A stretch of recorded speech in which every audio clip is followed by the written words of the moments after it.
सतनाम साखी। सतनाम साखी। पूरब पुण्यते पाया मानुष का अवतार, कहटेऊ तेह सफल कर सुमरे सिरजनहार। अपनी अमृतमयी वाणी में आचार्य सदगुरु स्वामी टेहूराम जी महाराज सतुपदेश देते हैं कि इस शरीर की महिमा को जानो। शरीर की महिमा को जिसने जाना उसने अपने जीवन को उसी के प्रति अर्पण कर दिया जिसने ये शरीर दिया है, जिसने प्राण दिए हैं। गहरी नींद में सोया हुआ व्यक्ति, उसके भी प्राण चलते हैं, श्वास चलते हैं। ये उस प्रभु परमात्मा की अपार कृपा है। श्वासों के आधार पर ये शरीर टिका हुआ है।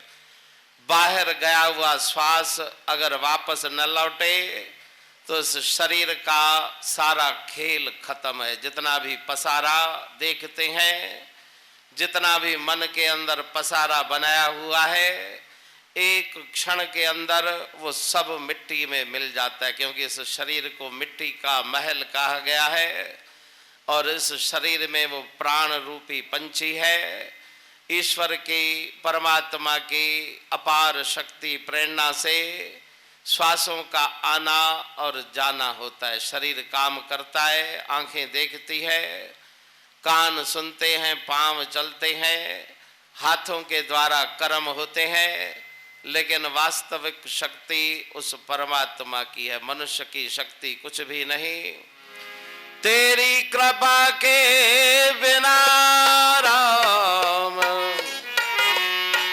हे प्रभु मंगल मूल राम, पत्ते तक हिलता नहीं राम, खिले न कोई फूल राम। तो फूलों के अंदर जो हरियाली है, जो सुंदरता है, वो उस मालिक की है। जो झरने, नदियां, समुद्र, अथाह जल के भंडार भरे हुए हैं, वे सब उस प्रकृति और ईश्वर की कृपा का परिणाम है। तो मनुष्य का शरीर, उसके अंदर भी उस मालिक की अगर कृपा न हो, श्वास न चले, चेतन शक्ति न हो, तो इस शरीर की कोई भी कीमत नहीं। तो बड़ी बड़ी हम कल्पनाएं करते हैं, बड़ी योजनाएं बनाते हैं, लेकिन प्राण देवता अगर रूठ जाए तो कोई भी कार्य इस शरीर के द्वारा फिर संपन्न होने वाला नहीं। चलने वाला वही है, देखने वाला वही है, सुनने वाला वही है। उसकी परम शक्ति से सभी कार्य क्रियाकलाप हो रहे हैं। भले पंखे दिखते हों कि चलते हैं, ट्यूबलाइट रोशनी देती है, एयर कंडीशन ठंडी हवा देती है, लेकिन बिजली बंद हो जाए तो सब सिर्फ लोहे की मशीनें रह जाती है, बिना हलचल के। उसी प्रकार से इस सारी सृष्टि को चलाने वाली शक्ति वही है और वो सब के अंदर है। जड़ चेतन में उस प्रभु परमात्मा की अनंत शक्ति विराजमान है। उसके बिना इस संसार में कुछ भी नहीं। तो फिर अभिमान और अहंकार, जो हमारा मन निरंतर उस अहंकार में डूबा रहता है, तो संत शास्त्र कहते हैं कि विचार करके देखो कि तुम क्या हो, कुछ भी नहीं। उस परमात्मा की शक्ति के बिना इस शरीर के अंदर बाकी कुछ भी बचने वाला नहीं। मुते समझो पैर हलन था, मुते समझो पैर हलन था, हरे राम मुते समझो पैर हलन था, मुते समझो पैर हलन था, औखा सौखा घाट टपन था, औखा सौखा घाट टपन था, हाणे समुझम ब्यो को आए पैर हलायण हार, वो का दे वयड़ो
रखयो थे भारू कारे वड़ो यार रखयो ते भारू कारे वड़ो यार कारे वड़ो यार कारे वड़ो यार कारे वड़ो यार कारे वड़ो यार।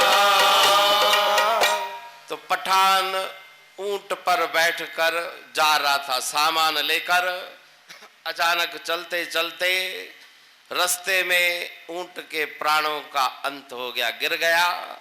तो पठान नीचे बैठ के देखने लगा कि जो चल रहा था वो कहाँ गया।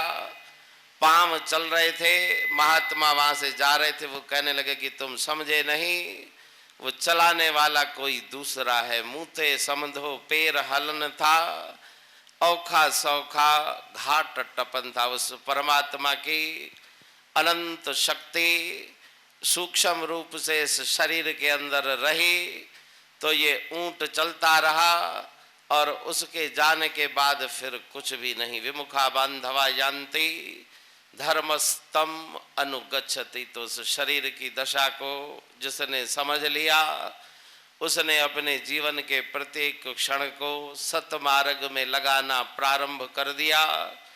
जिस लिए यह शरीर मिला, जिस लिए श्वास मिले, उस काम को हम भूल गए। बाजार में दूसरे शहर में जाते हैं धंधे व्यापार के काम से, वापसी की टिकट साथ में ले जाते हैं कि रात को मुझे लौटना है, तो सुबह होते ही अपने काम पे लग जाते हैं। रास्ते में भले नाटक तमाशे होते रहे, रास्ते में भले सिनेमा घर पड़ते हो, लेकिन ध्यान नहीं देते क्योंकि लौटने का मेरा टिकट पक्का है, रात को मुझे लौटना है। तो पहले अपने काम को करना है, जिस काम के लिए मैं आया हूँ, घूमना फिरना ऐश आराम करना, उसमें अगर लग जाए तो वो काम रह जाता है। जाने की टिकट वो कैंसिल होने वाली नहीं, वो रेलगाड़ी आएगी उसमें तुम्हें बैठ के जाना है। बाहर की रेल की टिकट कैंसिल हो सकती है, लेकिन परलोक की जो गाड़ी आएगी उसकी टिकट कभी भी कैंसिल होने वाली नहीं। वो समय भी वही, स्थान भी वही। इसलिए उन सत्पुरुषों ने अपने मन को सावधान किया। एक उतरी आन सवारी